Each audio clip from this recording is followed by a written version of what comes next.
ይሆን ፈቀደ።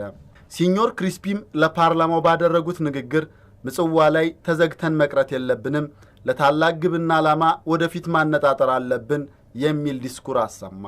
በቀጣይ ወራትም የኢጣሊያ ፓርላማ 20 ሚሊዮን ሊሬ ምጽዋ ለገባውና በቀጣይም ለሚገባው 20 ሺህ የኢጣሊያ ወታደር በጀት አጸደቁ። ይህን ተከትሎም ምጽዋ የኢጣሊያ የጦር ማከማቻ ሆነች። አጤ ዮሐንስ መተማ ዘምተው መሞታቸው እንደተሰማ በ1881 ዓመተ ምህረት ኢጣሊያኖች ከመረብ መላሽ ያለውን የቀድሞዋን ባህረ ነጋሽ ቅኝ ግዛታቸው በማድረግ ኤርትሪያ ሲሉ ሰየሟት። ቀጥሎም አንቶሎኒ ለአጤ ሚኒሊክ መንግስት ያሰበ በመምሰል አስመራ ውስጥ በኢጣሊያኖቹ የተረቀቀውን ውል አምጥቶ ሚኒሊክ ከኢጣሊያ መንግስት ጋር እንዲዋዋሉ እንቅስቃሴ ማድረግ ጀመረ። በሚያዝያ ወር 1881 ዓመተ ምህረት ንጉስ ሚኒሊክና እቴጌ ጣይቱ ወሎ ላይ ውጫሌ በሚባለው ቦታ ላይ ያሉ የአጤ ዮሐንስን መሞት ሰሙ። በኢጣሊያኖች የተረቀቀውን ውል በመያዝ ወደ እንጦጦ ያቀናው አንቶሎኒ የንጉስ ሚኒሊክን አለመኖር ሲያውቅ ታግሶ መቆየት ስላልቻለ ወደ ወሎ ውጫሌ በማቅናት ከንጉስ ሚኒሊክ ጋር ተገናኘ። 20 አንቀጾችን የያዘውን ይህንን ውል በንጉስ ኡምቤርቶ ስም መልእክተኛው አንቶሎኒ ተወክሎ ከንጉስ ሚኒሊክ ጋር ተፈራረመ። ይህ ታሪካዊ ውልም በተፈረመበት ቦታ ስም የውጫሌ ውል በሚል ተሰየመ።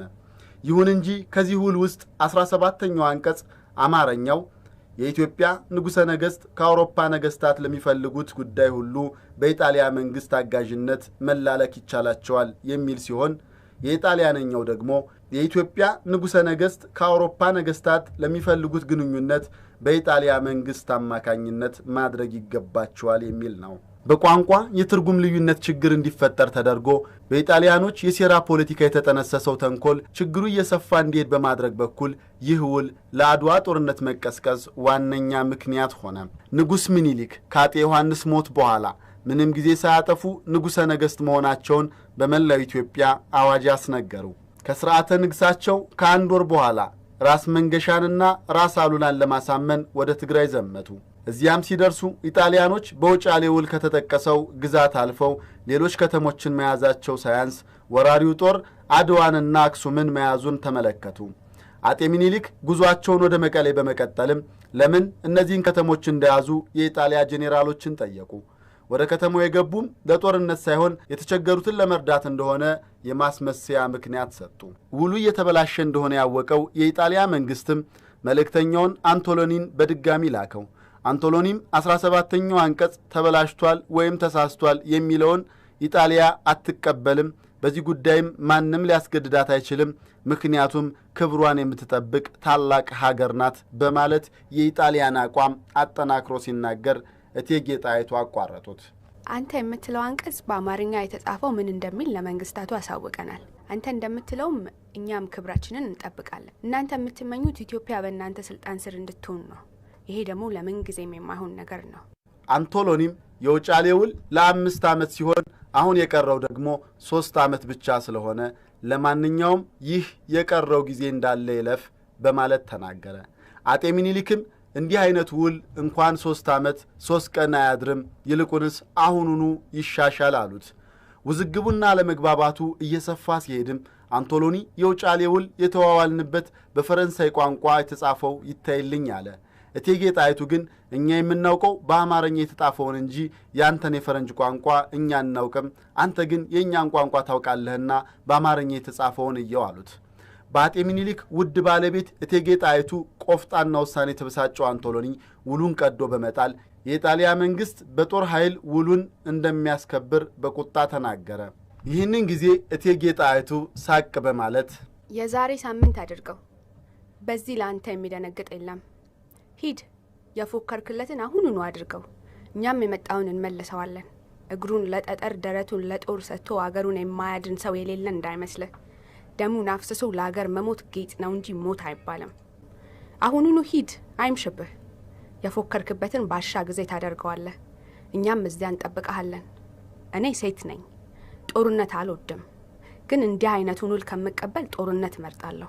አጤ ሚኒሊክም የውጫሌን ውል በተዋዋሉ በአራተኛው ዓመት ለአውሮፓ ኃያላን መንግስታት የውጫሌን ውል ማፍረሳቸውን የካቲት 4 ቀን 1885 በደብዳቤ አሳወቁ። አባዳኛው አጤ ሚኒሊክ የውጫሌውን ውል ማፍረሳቸውን ለአውሮፓ ኃያላን መንግስታት ካሳወቁ በኋላ የትግሬ ሕዝብ እነዚህን ወራሪዎች ታጥቀህ ተነሳና አስወጣ በማለት አዘዙ። ጄኔራል ባራቲየሪ 25000 የሚሆን ጦሩን ይዞ ወደ ትግራይ ግዛት ዘልቆ በመግባት ወደፊት እየገፋ እያሸነፈ መቀሌን፣ አዲግራትንና አድዋን እንደ ኤሮፓውያኑ አቆጣጠር በኦክቶበር 9 ቀን 1895 ያዘ። በመቀጠልም የወራሪው ጦር ወዲያውኑ የአምባላጌን ተራራ ይዞ ምሽጉን መስራት ቀጠለ። ብልሁ መሪ አጤ ሚኒሊክ ከውጫሌ ውል መፍረስ በኋላ ከኢጣሊያ ጋር ያለው ጦርነት አይቀሬ መሆኑን ተረድተዋል። በዚህም መሠረት ቅድመ ዝግጅትንም ተያይዘውታል። ድንበር ጥሶ የመጣውን የወራሪውን የኢጣሊያ ጦር አስመልክቶ ለመነጋገርም በመስከረም 1885 አጤ ሚኒሊክ በየአውራጃው ያሉትን ሀገረ ገዢዎች ለምክር ወደ እንጦጦ እንዲመጡ አደረጉ። በምክክሩም ላይ አጤ ሚኒሊክ ይህንን ከአውሮፓ የመጣ ወራሪ ጦር ከሀገር ለማስወጣት የሀገሪቱ ሀብት ለዚሁ እንዲውል አስታወቁ። የየአውራጃው ገዢዎች ሁሉም ሰራዊታቸውን ይዘው ወደ ጦር ግንባር እንዲዘምቱ የክተት አዋጅ እንዲነገር አዘዙ። ታሪካዊው የክተት አዋጅም በዚሁ ጊዜ ለመላው የኢትዮጵያ ሕዝብ ተሰራጨ።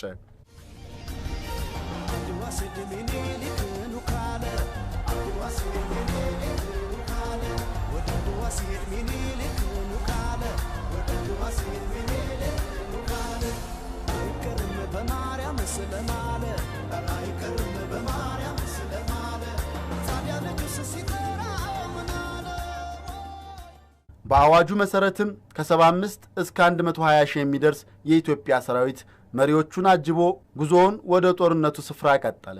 አጤ ሚኒሊክም ባለቤታቸውን እቴጌ ጣይቱን ጨምሮ ሌሎች ተከታዮቻቸውንና ጦራቸውን ይዘው ከ18 ቀናት በኋላ ወረኢሉ ከተማ ገቡ።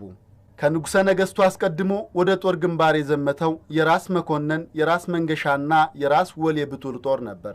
በእነዚህ የጦር መሪዎች የተመራው ሰራዊት ወደ ትግራይ ግዛት በመግባት ጠላት ወደ መሸገበት ወደ አምባላጌ አመራ።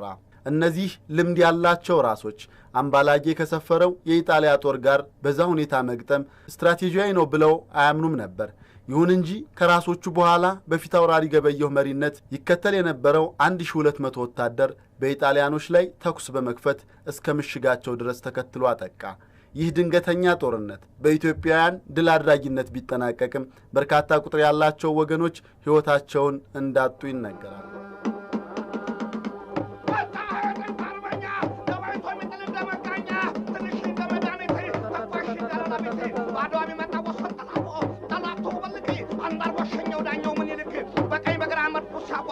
ልቡ አይደነግጥ ወኔው አይፈራ የዳኛው አሽከር ገበየሁ በራ 100 ሺህ ማልቆህ የሚለው ከተፍ ለአገሩ ታማኝ አባተ ይጥረፍ ጠላት ቢሰማው ተባ ጨርሶ የዳኛው አሽከር ባልታባ ነፍሶ ወጣው ጠላቱ እስኪልየየ የማይረሳው በሻህ አቆየ አቤት አቤት ሲል በደም ያራጨው ታማኝ ለየታው ጎበናዳጨው በአሸጋጋሪ በጦር ወጊ አንገት የሚቆርጥ በሰይፍ ጎራዴ ታይ የማይለቀው መሸሻ ወልዴ የጥንት አርመኞች የጥንት ጀግኖች እነዚህ ናቸው።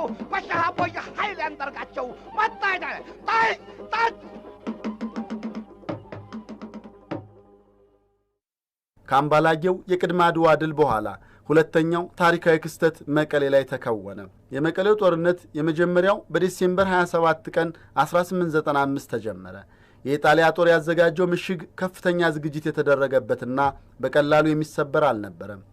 የኢትዮጵያ እግረኛውና ፈረሰኛው ጦር ወደ ምሽጉ ሲጠጋ በምሽጉ ያሉት የኢጣሊያ ወታደሮች ቀድመው የመትረየስ ተኩስ ይከፍቱባቸው ጀመር። ምሽጉ በቀላሉ የሚሰበር ስላልሆነ በጀግንነት ፊት ለፊት የተጋፈጡ ብዙ የኢትዮጵያ ወታደሮች እንደ ቅጠል ረገፉ። ይህንን ጠንካራ ምሽግ ለመስበር ሲባል የሚሞተው ወታደር ብዛት የተመለከቱት እቴጌ ጣይቱ ኢጣሊያኖች የሚጠቀሙበትን የውሃ ጉድጓድ አቀማመጡን ካጠኑ በኋላ ለመያዝ እንደሚቻል አረጋግጠው ለአጤ ሚኒሊክ ነገሯቸው። ይህንን ስትራቴጂ የተቀበሉት ንጉሠ ነገሥት አጤ ሚኒሊክ ወታደሮቻቸው ውሃውን እንዲይዙት አዘዟቸው። በምሽጉ ከመጠን በላይ የተማመነው የኢጣሊያን ጦር አስቸጋሪ ሁኔታ ላይ ወደቀ። ከዚህ በላይ ሊቋቋም ያልቻለው የኢጣሊያ ጦር በድርድር ምሽጉን አስረክቦ በመውጣት ውሃ እንዲፈቀድለት አደረገ።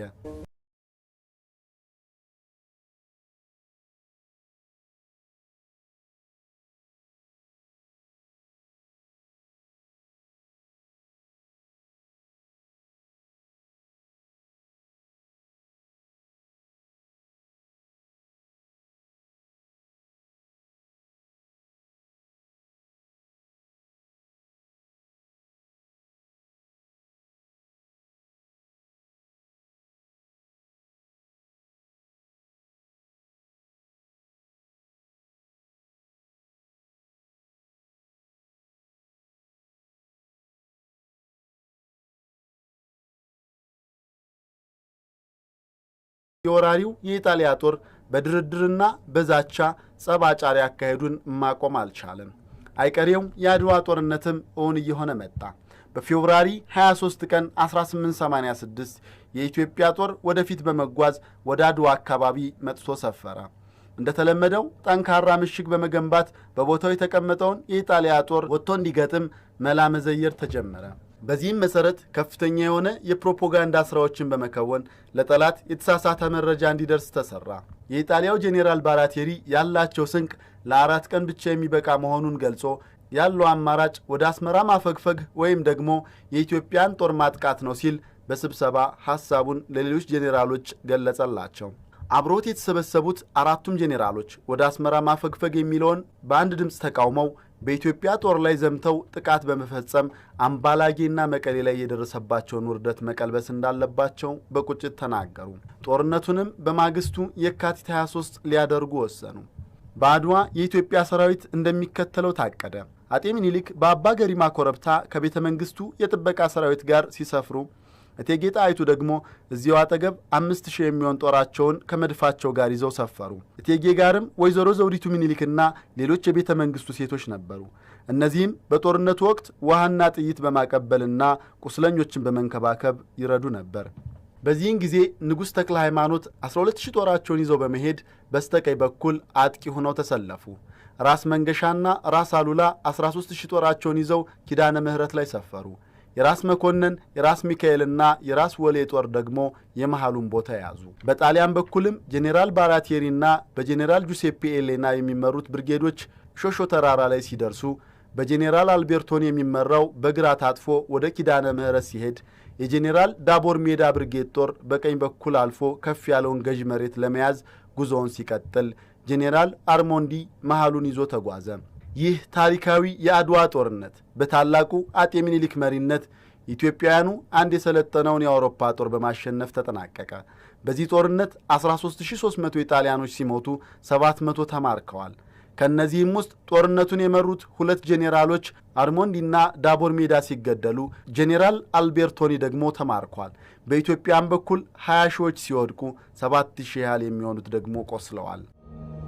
የተሰጠኝ ሕይወት ዛሬ በነፃነት ሰው ተከፍሎበታል ከደምና ከአጥንት 29000 ፈረሰኞችን ጨምሮ ከ100,000 እስከ 120,000 የሚገመት ከ1000 ኪሎ ሜትር በላይ በባዶ እግሩ የተጓዘ የኢትዮጵያ የገበሬ ሰራዊት በወታደራዊ አካዳሚ የሰለጠነውን የአውሮፓ ወራሪ ጦር የካቲት 23 ማለዳ 11 ሰዓት ገደማ ገጥሞ ከረፋዱ 4 ሰዓት ላይ ማሸነፉን አረጋግጧል ይለናል የታሪክ ተመራማሪው ጆርጅ በርክሌይ የአድዋ ጦርነትና አጤ ምኒልክ በተሰኘው መጽሐፋቸው። አባዳኛው ዳግማዊ አጤ ምኒልክ፣ ባለቤታቸው እቴጌ ጣይቱ ብጡል ብርሃን ዘኢትዮጵያ እንዲሁም አያሌ የጦር አበጋዞች ድፍረትና ብልሃት፣ ጀግንነትና ቆራጥነታቸውን ያሳዩበት ታሪክ ከ100 ዓመታት በፊት የጥቁር ሕዝቦች ኩራት በሆነችው አንጋፋዋ የሀበሻ ምድር ላይ ተከወነ።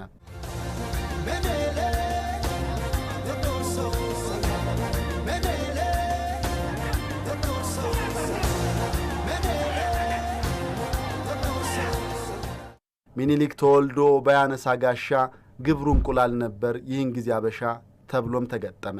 የአድዋ ድልም በማይደርቅ ቀለም ለዘላለሙ ተከተበ። ጣሂር መሐመድ ነበርኩ።